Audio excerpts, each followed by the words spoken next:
তো হ্যালো, কেমন আছো তোমরা সবাই? আশা করছি সবাই অনেক অনেক ভালো আছো। আজকের এই ছোট্ট ইনফরমেটিভ একটা ভিডিও, যেখানে আমি তোমাদের বলবো যে যারা এখন ক্লাস 9-এ পড়ছো তাদের জন্য কি কি স্কলারশিপ আছে। তো তাদের মধ্যে সব থেকে একটা প্রচলিত স্কলারশিপ, যেটা আমিও গত বছর পেয়েছিলাম ক্লাস 9-এ পড়ার সময়, সেটার নাম হচ্ছে অভয় চরণ মেরিট হান্ট স্কলারশিপ। কারা পাবে এই স্কলারশিপ, কিভাবে পাবে, পরীক্ষা কি অনলাইনে হয় না অফলাইনে হয়, ফর্ম ফিল আপ, এই সমস্ত কিছু আজকের এই ভিডিওটাতে তোমাদের সবাইকে বলবো। তাই একেবারে পরিপাটি হয়ে বসে থাকা ভিডিওটাকে এন্ড অবধি দেখার জন্য, আর একটা জায়গা স্কিপ করবে না, কারণ প্রতিটা ইনফরমেশন পরীক্ষাটার জন্য খুবই গুরুত্বপূর্ণ। আমি নিজেও এর আগে এই পরীক্ষাটা দিয়েছি, তাহলে রিয়েল টাইম এক্সপিরিয়েন্স আমি তোমাদেরকে বলতে পারবো, শেয়ার করতে পারবো, এবং তোমরাও কিভাবে এই পরীক্ষাটা পাস করতে পারবে, স্কলারশিপ পেতে পারবে, সেই সম্বন্ধে সমস্ত তথ্য আজকের এই ভিডিওটাতে বলবো। তো বেশি দেরি না করে চলো আজকের ভিডিওটাতে যাওয়া যাক।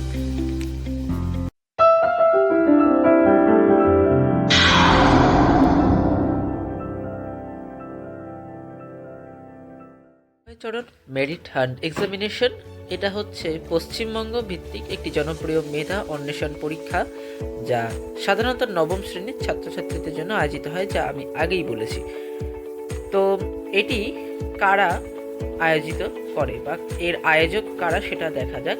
তো Naihati Panchanantala new athletic club, নাগরিক অ্যাথলেটিক ক্লাব যেটা আছে, এবং ছায়া প্রকাশনের যৌথ উদ্যোগে আয়োজিত একটি মেধাবৃত্তি পরীক্ষা, যার লক্ষ্য হচ্ছে একমাত্র মেধাবী শিক্ষার্থীদের আর্থিকভাবে সাহায্য করা এবং পুরস্কৃত করা। পরের যে পার্টটা আছে সেটা হচ্ছে পরীক্ষার উদ্দেশ্য। পরীক্ষার উদ্দেশ্য কি? শিক্ষার্থীদের জ্ঞান এবং মেধা যাচাই করা আর বৃত্তি প্রদানের মাধ্যমে তাদেরকে উৎসাহিত করা। আচ্ছা, তারপরে আসছে যোগ্যতা। যোগ্যতার মধ্যে আমরা দেখতে পাচ্ছি যে সাধারণত নবম শ্রেণীতে পাঠরত ছাত্রছাত্রীরা এতে অংশগ্রহণ করতে পারবে। তো আমিও যখন ক্লাস 9-এ পড়ছিলাম তখন এই পরীক্ষাটা অ্যাটেন্ড করেছি। তারপরে দেখতে পাচ্ছি যে পরীক্ষার ধরন হচ্ছে এমসিকিউ, এটা মাল্টিপল চয়েস কোশ্চেন্স ভিত্তিক একটি পরীক্ষা, যার পরীক্ষার মধ্যে যে যে বিষয়গুলো নিয়ে পরীক্ষা হয় সেগুলো তোমরা দেখতেই পাচ্ছ, যে বাংলা অথবা হিন্দি 15 নাম্বার থাকে, ইংরেজি 15, অঙ্ক 15 থাকে, এবং ভৌত বিজ্ঞানের মধ্যে ফিজিক্স কেমিস্ট্রি 15 করে টোটাল 30টা প্রশ্ন, আর জীবন বিজ্ঞানে 15, ইতিহাসে 15, ভূগোলে 15। মোট প্রশ্ন 120টি, এবং প্রতিটি প্রশ্নের মান, অর্থাৎ তুমি প্রতিটি প্রশ্ন যদি এক একটি প্রশ্ন যদি তুমি সঠিক উত্তর দিতে পারো তাহলে +3 করে বাড়বে, এবং প্রতিটা ভুল উত্তরের জন্য -1, অর্থাৎ এখানে নেগেটিভ মার্কিং আছে, যেটা কিন্তু একটু কঠিন করে ফেলে পরীক্ষাটাকে। আর কোনো প্রশ্নের উত্তর যদি না দিতে পারি, বা কেউ যদি কোনো প্রশ্নের উত্তর অ্যাটেন্ড না করে, তাহলে তার কিছুই হবে না, অর্থাৎ +0। আচ্ছা, পরীক্ষা হবে ওএমআর শিটে, অর্থাৎ ভবিষ্যতে বিভিন্ন ধরনের চাকরির পরীক্ষা কিংবা কম্পিটিটিভ এক্সাম, যেই নিট এইসব দিতে গেলে যে ধরনের আমরা ফরম্যাট দেখতে পাই, তো তারই একটা পূর্ব প্রস্তুতি বলতে পারো এই পরীক্ষাটা। আচ্ছা, তো এই সকল যাওয়ার পরে সিলেবাস যদি বলা হয়, তাহলে মোটামুটি আইসিএসসি, সিবিএসসি অথবা ওয়েস্ট বেঙ্গল বোর্ড, এই 3 ধরনের বোর্ডের সিলেবাসের উপর ভিত্তি করেই পরীক্ষাটার প্রশ্ন তৈরি করা হয়। তবে নির্দিষ্ট এর কোনো সিলেবাস দেওয়া নেই। আমি তোমাদের বলবো অষ্টম এবং নবম শ্রেণীর টেক্সট বুক খুব ভালো করে খুঁটিয়ে পড়া দরকার। বিশেষ করে নবম শ্রেণী ইতিহাস ভূগোলের ক্ষেত্রে অনেকবার 7, 8 থেকে প্রশ্ন আসে, অর্থাৎ আকবরের টাইমের যে সকল কোয়েশ্চেনগুলো ছিল, অথবা পুরনো ছোটোবেলায় যে সকল আমরা ইতিহাসের বিভিন্ন জিনিসগুলো পড়েছি, হরপ্পা, মহেঞ্জোদারো, ওই সব জায়গা থেকেও কিন্তু প্রশ্ন আসে। অর্থাৎ এখানে আসল মেধারা দেখা হয়, যার কারণে সিলেবাসের বাইরে থেকে কিন্তু প্রশ্ন আসাটাই স্বাভাবিক। এরপরে যদি বলি ফর্ম ফিল আপ করার পদ্ধতি, তো এই পরীক্ষার ফর্ম ফিল আপ কীভাবে করে সেটা নিয়ে আমি আলাদা একটা ভিডিও বানাবো। এই ভিডিওতে আমি জাস্ট বলে রাখি যে কীভাবে ফর্ম ফিল আপ করা হয়।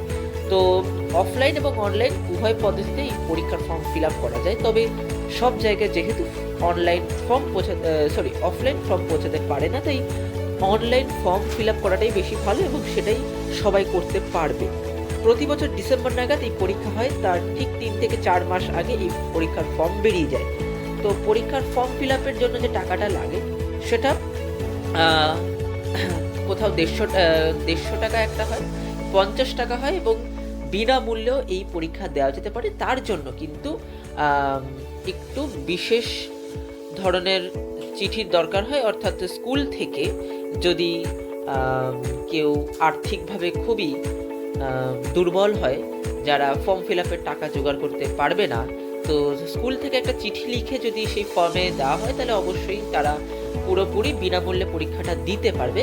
তো আর বাকি যারা আছে তাদের জন্য 150 টাকার ফর্ম ফিল আপ করা হয়, এবং যারা একটু দুর্বল হয় আর্থিক দিক থেকে তাদের জন্য থাকে 50 টাকার একটা ফর্ম ফিল আপ। তবে এই পদ্ধতিটা প্রতি বছর পাল্টাতে পারে, তাই এই বছরের কি হবে সেটা মেসেজ আসলে তোমাদের জানিয়ে দেওয়া হবে। তো গুগলে তোমরা Abhay Charan merit hunt scholarship search করলে ওদের ওয়েবসাইট খুলে যাবে এবং সেখান থেকে তোমরা ফর্ম ফিল আপ করতে পারবে। আচ্ছা, পুরস্কার। তো পুরস্কার যদি বলতে হয় তাহলে এই পরীক্ষাটা টোটাল দেয় মিনিমাম 2,500 থেকে 3,000 ছাত্রছাত্রী প্রতি বছর। তো এখান থেকে কিন্তু স্কলারশিপ পাওয়ার যোগ্যতা অর্জন করে মাত্র 34 জন, অর্থাৎ এখানেই কিন্তু প্রচুর কম্পিটিশন হয়ে যাচ্ছে, তোমরা বুঝতে পারছো। 3,000 স্টুডেন্টের মধ্যে মাত্র 34 জন স্কলারশিপ পাবে, এবং সেটা খুবই ডিফিকাল্ট একটা ব্যাপার।